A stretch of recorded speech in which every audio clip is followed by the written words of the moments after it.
Okay, so today I'm going to show you how to fold an origami chicken. Why chicken? Why not? I have been a, 25-year chicken owner now, so anyway, I'm partial to chickens.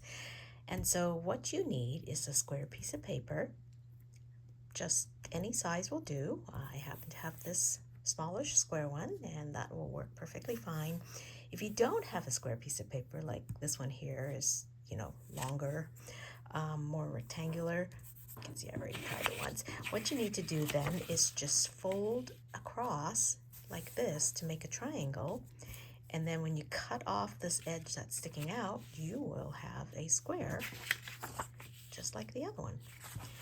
So anyway, with the square, the first thing you need to do is fold it over like so, corner to corner, corner to corner. That's slightly off, but that's okay. That's the nature of the beast when the piece of paper isn't entirely square.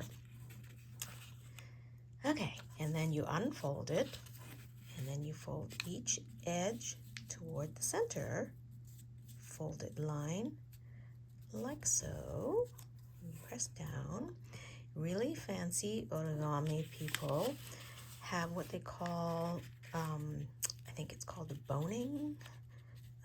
It's just used to be made of bone, but it's just a hard piece of plastic that helps you press down like this so you get crisp edges. But, for us amateurs, our fingers will work just as well. So now you have the two sides folded in, and you turn it over like so, and then you take the sharp pointy end and you fold it toward the other end like this. Okay, pretty simple so far, right? And then about a third of the way you want to fold it back the other way like this. I think that's approximately a third of the way. Close enough for government work, as my husband used to say. Well, he didn't used to say, he still says it, but he learned it back when he was working at, I think, NOAA. Anyway, so there we are, fold it out, and now we want to turn it the other way, and we want to take the butt end, or what I think is the butt end, and turn it in like so, folding along the line once again. And now you take the beak end and you fold it in. Oh, I didn't do it quite long enough, but close enough. It's not an exact science when you're not a professional.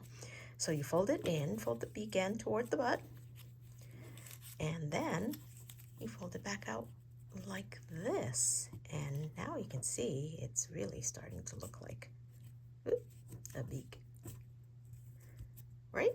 Sort of. So then you want to fold it in towards itself like so,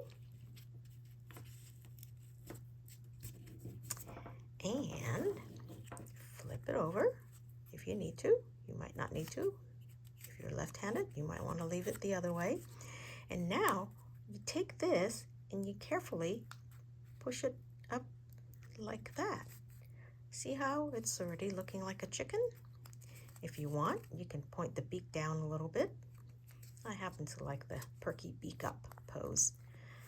And there you pretty much have it. If you want it to sit flat, you can always fold it either out like this or in the other way. But then it can sit, like that on the table. And there you have it. I had done another one earlier, a little stranger looking. I kind of like this one better. It has a good chicken color. Although we've had some reddish ones too, and that was pretty simple. That was a chicken.